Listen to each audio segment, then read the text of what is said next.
Schizophrenia के सबसे ज़्यादा पेशेंट मेरे को मेंटल हॉस्पिटल में मिले थे, जहाँ पे हमारा जो रियलिटी से टच है वो कहीं न कहीं इंटैक्ट नहीं रहता है।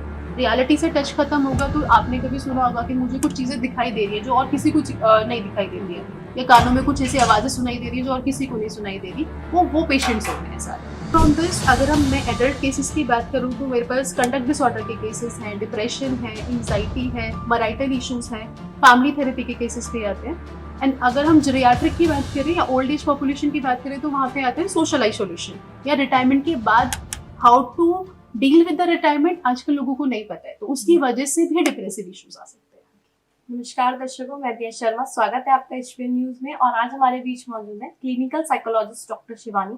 सबसे पहले तो मैम मैं आपका धन्यवाद करना चाहूंगी कि आपने अपना कीमती समय हमें दिया। मैं चाहूंगी कि आप हमारे दर्शकों को अपने बारे में बताएं।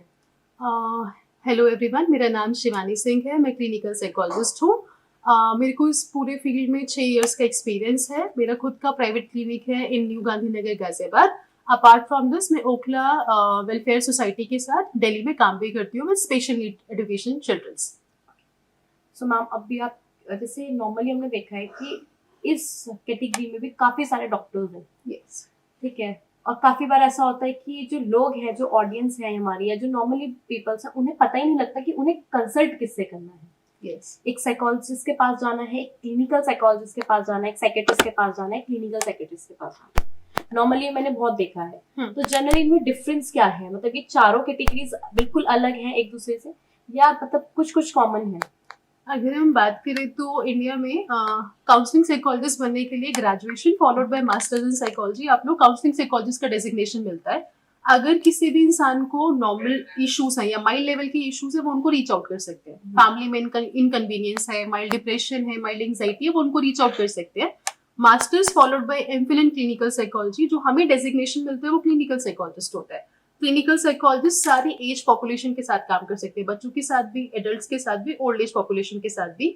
हम लोग साइकोथेरेपीज कर सकते हैं, साइकोलॉजिकल असेसमेंट कर सकते हैं, and we are registered with rehabilitation council of India, that is known as RCI। हम एथिकली लीगली इंडिया में मेडिकेशन प्रोवाइड नहीं कर सकते, for that psychiatrist are there. MBBS followed by MD and DNB in psychiatry, they are known as psychiatrist. वो medication दे सकते हैं but वो एथिकली साइकोथेरेपीज नहीं दे सकते। So this is the major difference between all 3 of the branches. सो अभी आप कैसे पेशेंट्स के साथ डील करते हो? मतलब अभी मोस्ट रिसेंटली क्या आ रहा है अभी common topic?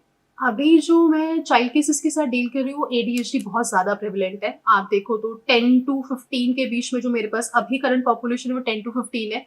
They don't want to write, उनको लिखने में बहुत इशू होता है। वो 3 घंटे का जो एग्जाम होता है वो 1.5 घंटे में फिनिश कर लेते हैं।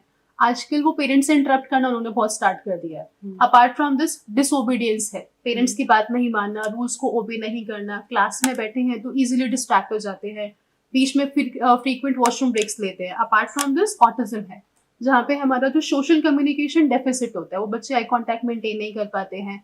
अगर हम उनसे बात करें कि उनको स्पेशल एजुकेशन की जरूरत होती है, उनको OT के पास जाना पड़ता है। इसके अलावा मेरे पास सेरेब्रल पाल्सी के केसेस भी हैं। ये तो चाइल्ड पॉपुलेशन हो गई। इंटेलेक्चुअल डिसेबिलिटी एज वेल, जहाँ पे आप जिन बच्चों को बोलते हो कि इन बच्चों में बुद्धि कम है, हमारा 90 to 109 का एवरेज IQ होता है, और इन बच्चों के अंदर इससे बुद्धि थोड़ी सी कम होती है। इनका IQ 80 to 89 से भी नीचे होता है। तो उनकी जो फंक्शनैलिटी है, डेली अडेप्टिव फंक्शनैलिटी, वो उसमें भी चेंजेस आते हैं। अपार्ट फ्रॉम दिस अगर मैं एडल्ट केसेस की बात करूं तो मेरे पास कंडक्ट डिसऑर्डर के केसेस हैं, डिप्रेशन है, एंग्जाइटी है, मैरिटल इश्यूज हैं, फैमिली थेरेपी के केसेस भी आते हैं। एंड अगर हम जेरियाट्रिक की बात करें या ओल्ड एज पॉपुलेशन की बात करें तो वहां पे आते हैं सोशल आइसोलेशन, या रिटायरमेंट के बाद how to deal with the retirement आजकल लोगों को नहीं पता है, तो उसकी वजह से भी डिप्रेसिव इश्यूज आ सकते हैं। सो अडल्ट, जैसे अभी तो हमने बच्चे की बात करी, बट आज के टाइम पे अडल्ट्स में भी काफी सारे प्रॉब्लम्स फेस करते हैं, है ना? तो उसमें क्या क्या प्रॉब्लम्स आप फेस? अभी जो मिस डायग्नोज्ड हुआ है वो है ADHD, अडल्ट ADHD। अभी तक बहुत कम लोगों को पता ही नहीं था कि अगर उनको इनअटेंशन है, अगर उनका जो काम है या टास्क है पुअरली ऑर्गेनाइज्ड है, उसके रीजंस क्या है पीछे। Now we are giving those clients as the diagnosis of adult ADHD। Adult ADHD क्या होता है कि आप एक जगह, आपका जो अटेंशन स्पैन है 45 मिनट्स to 60 मिनट्स आप एक जगह बैठ नहीं पाओगे। आप जो भी एक्टिविटीज कर रहे हो उसमें स्विच करना स्टार्ट करोगे, और आप एक जगह फोकस नहीं कर पा रहे हो, तो जिसकी वजह से आपकी प्रोडक्टिविटी भी कहीं ना कहीं हैम्पर्ड रहती है। Apart from this relationship is a biggest concern these days. जहाँ पे अगर आपका पार्टनर से ब्रेकअप हुआ है या कोई अगर सेपरेशन है, उसकी वजह से या तो डिप्रेसिव सिम्टम्स हो सकते हैं या एंजाइटी हो सकती है, जिसके लिए यूजुअली लोग क्लिनिकल साइकोलॉजिस्ट या साइकियाट्रिस्ट को रीच आउट करते हैं। इसके अलावा जैसे आपने आई थिंक अपनी स्टडी आगरा की साइड से भी की, अपना AIIMS mental hospital Agra. Mental तो वहां से भी काफी सारे मतलब कुछ ऐसी मेमोरीज जुड़ी होंगी, क्योंकि मैंने ज्यादातर वहाँ के बारे में बहुत सुना है। पागल खाना बहुत नॉर्मली, क्योंकि अब नॉर्मली जो पीपल है उन्हें तो पता नहीं है कि वो मेंटल हॉस्पिटल है, तो वो उसे पागल खाने का नाम ही देते हैं। तो जनरली हम यही सुनते हैं। तो वहाँ पे ऐसे पेशेंट्स से आपने डील करी है, कैसे कैसे कौन कौन से पेशेंट्स वहाँ पे आते हैं? क्योंकि वहाँ वो आगरा में सिचुएटेड है और वो क्या कहते हैं, जहाँ पे जो सोशो इकोनॉमिक स्टेटस है उन पेशेंट्स का वो बहुत डिफरेंट होता है। तो वहाँ पे जो क्लाइंट्स आते हैं वो आपके आएंगे डिसोसिएशन के। अच्छा, ये डिसोसिएशन एक ऐसा मैकेनिज्म है जो क्लाइंट के अंदर अनकॉन्शियसली भी हो सकते हैं, सबकॉन्शियसली भी और कॉन्शियसली भी हो सकता है, जहाँ पे क्लाइंट मिमिक करता है सम सिम्टम्स, और इसके पीछे का जो रैशनल होता है वो होता है अटेंशन सीकिंग बिहेवियर। डिसोसिएशन के अलावा हमको सब्सटेंस अब्यूज के केसेस बहुत मिलते हैं, जहाँ पे लोग एल्कोहल ले रहे हैं, जहाँ पे सिगरेट्स कंज्यूम कर रहे हैं, जहाँ पे मैरिजुआना कंज्यूम कर रहे हैं। इसके अलावा हम बात करें तो स्किज़ोफ्रेनिया। स्किज़ोफ्रेनिया के सबसे ज्यादा पेशेंट मेरे को मेंटल हॉस्पिटल में मिले थे, जहाँ पे हमारा जो रियलिटी से टच है वो कहीं ना कहीं इंटैक्ट नहीं रहता है। रियलिटी से टच खत्म होगा तो आपने कभी सुना होगा कि मुझे कुछ चीजें दिखाई दे रही है जो और किसी को नहीं दिखाई देती है, या कानों में कुछ ऐसी आवाजें सुनाई दे रही है जो और किसी को नहीं सुनाई दे रही, वो पेशेंट्स होते हैं सारे। तो हमारे यहाँ पे क्या होता है कि हम फैमिली वार्ड में एडमिट करते हैं उनको, फिर हम उनको जनरल वार्ड्स में लेकर जाते हैं, जहाँ पे उनका depending upon the severity of the symptoms, mild है, मॉडरेट है, सिवियर है, उसका ट्रीटमेंट चलता है with the help of group therapies, psychological क्या कहते हैं counsellors, clinical psychologist, social workers and psychiatrist, और उसके बाद उनको हम रिहैबिलिटेट करके डिस्चार्ज करते हैं। ऐसा कोई केस जो आपको बहुत ज्यादा याद है, मतलब अभी तक भी कोई ऐसा इंटरेस्टिंग केस रहा हो? Yes, there was evident case जब मैं अपना एमफिल कर रही थी from institute of mental health and hospital Agra. तो वहां पे आई वाज स्टैंडिंग क्या कहते हैं ओपीडी के गेट के बाहर, और वहां से एक इंसान की मुझे क्या कहते हैं चलने की आवाज आई। मेरी फ्रेंड ने बोला कि वो शायद डॉग का आवाज है, मे बी हो सकता है डॉग है, और मैंने बोला नहीं ये इंसान है, क्योंकि वो बार्क एकदम डॉग की तरह कर रहा था। और जब वो हमारे सामने है तो वो इंसान के हाथों में भी जंजीर थी, पैरों में भी जंजीर थी, और वो एक डॉग की तरह चल के आ रहा था, एंड वो बार्क भी एक डॉग की तरह कर रहा था। फिर जब ओपीडी में उस दिन मेरी ही ओपीडी लगी हुई थी लकीली, तो मैंने गार्ड को बोला कि उसकी जो चेन्स है उसको हटा दिया जाए, और फिर अनलीश करके उसको मैंने उसका सेशन लिया है। समटाइम्स क्या होता है कि बहुत एग्रेसिव पेशेंट आते हैं, तो जो आपका टेबल है उसको भी उठा के फेंक देंगे, because they are going through some issues, that is why they are here with अस।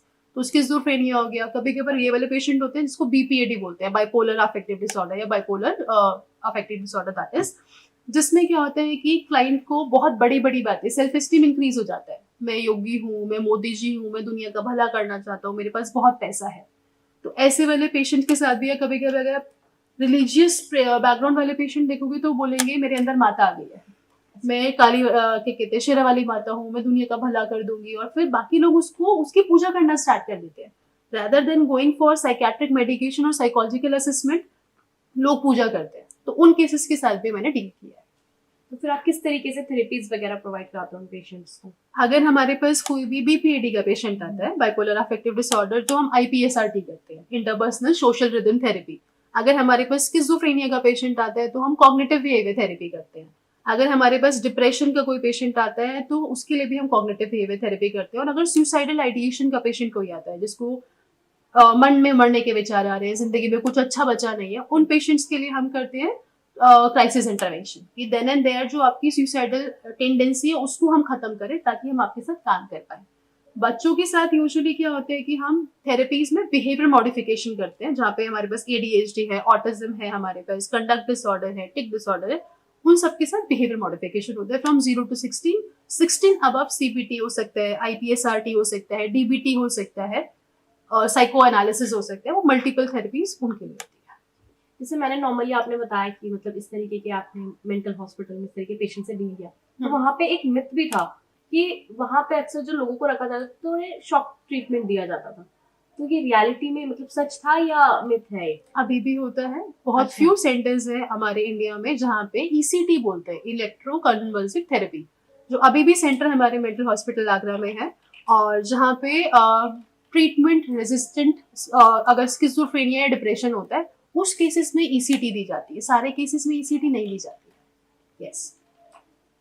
काफी बार तो लोग डर के बारे भी नहीं जाते हैं एक साइकोलॉजिस्ट के पास, कि उन्हें लगता है कि नहीं यार उसके पास जाएंगे वो पता नहीं क्या बता देंगे, जो चीज हमें है भी नहीं शायद वो भी ना बता दें। तो इस तरीके के पेशेंट से भी डील किया है कभी? यस, लोगों के अंदर इसको हम बेसिकली बोलते हैं डिनाइल ऑफ इलनेस, कि लोग बोलते हैं मेरे अंदर कोई बीमारी नहीं है बट मुझे जबरदस्ती किसी पागल खाने में या किसी प्राइवेट क्लिनिक में या हॉस्पिटल में लोग एडमिट कराना चाहते हैं, मेरे घर वाले एडमिट कराना चाहते हैं। उस केसेस में क्या होता है कि हम सबसे पहले क्लाइंट को उसके सिम्टम्स के बारे में गाइड करते हैं, एडुकेट करते हैं कि आपके सिम्टम्स कहाँ से आ रहे हैं और ये किस डिसऑर्डर में जाते हैं। उसके अंदर इंसाइट इनकलकेट करने के बाद उसको थेरेपी में लेकर आते हैं।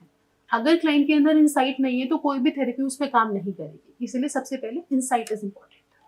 तो जब भी आप अपना खुद का प्राइवेट क्लिनिक रन कर रहे हो तो वहाँ पे किस तरीके के पेशेंट से डील करते हो और किस तरीके की थेरेपीज वगैरह आप उन्हें देते हो? राइट नाउ जो मेरा क्लिनिक है उसका नाम है माइंड मार्बल्स और वो गाजियाबाद में, न्यू गांधीनगर गाजियाबाद में सिचुएटेड है। वहाँ पे मेरे पास फिलहाल जो, अगर मैं चाइल्डहुड डिसऑर्डर्स की बात करूँ तो सबसे ज्यादा ADHD है, ऑटिज्म है।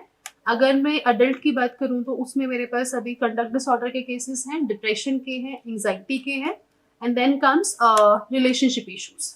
और जो जेरियाट्री में है वो हैं जिनको कहते हैं, जिनका जो रिटायरमेंट हुआ है, तो how to deal with the retirement crisis, वो वाले केसेस में हैंडल करते हैं। फिर आप किस तरीके से उन पेशेंट के साथ डील करते हैं? मतलब जब भी क्लाइंट हमें रीच आउट करता है, सबसे पहले there is a informed consent कि आप हमें अपना कंसेंट दे रहे हो टू स्टार्ट योर ट्रीटमेंट। उसके बाद हमारा हिस्ट्री टेकिंग होता है, that will gonna take 45 minutes. 45 minute में हमने आपका सिम्टम्स के बारे में, कब से स्टार्ट हुए, आपके मेडिकल इश्यूज क्या थे, आपके साइकेट्रिक इशू क्या थे, आपकी पर्सनल हिस्ट्री क्या है, फैमिली हिस्ट्री क्या कलेक्ट करा। उसके बाद अगर रिक्वायर्ड होता है तो हम साइकोलॉजिकल असेसमेंट करते हैं to know the severity of your issues. Right now mild है, मॉडरेट है, सीवियर है।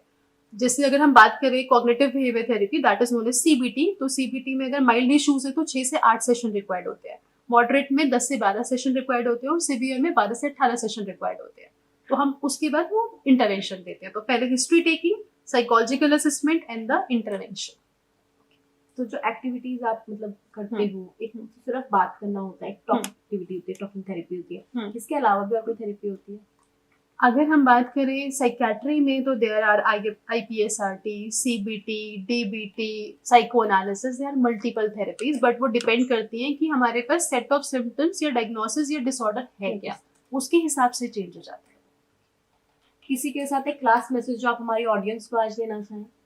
अगर आपको कभी भी मेंटल हेल्थ कंसर्न है या इशू है तो आप रीच आउट कर सकते हो। हमें वो टैबू आगे कैरी फॉरवर्ड नहीं करना है। Help is always there. अगर आपके आसपास भी आप देखेंगे तो आपके पास नियर बाय हेल्प मिल जाएगी। Do reach out to us, we are happy to help you. Thank you.